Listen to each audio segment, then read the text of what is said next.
As a younger artist, there was no limit to time. You know, I was going to go on forever. I'm immortal.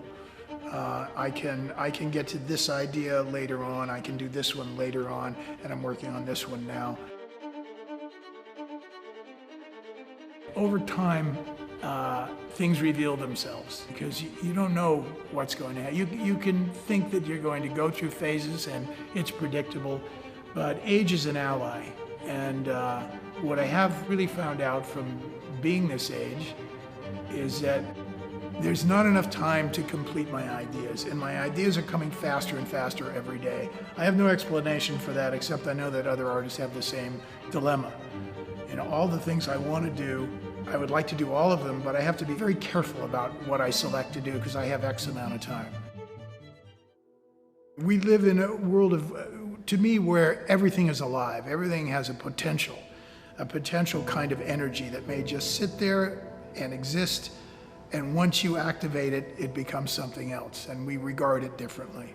And in a way, it's sort of like an animal. You know, it's sort of like a being, and I regard all materials that way. They each have a character, and they each have an identity, and I think getting them to come alive is a matter of respecting their identity and using that in a contrary fashion and in a sympathetic fashion. So it's a palette for me, much the same as a painter's palette. Mine just has a wider array of identity, you know, different kinds of things that you wouldn't suspect that they would be in a palette, yet they are. The power of a work of art doesn't always have to do with how big it is. It has to do with the power of the information that it holds.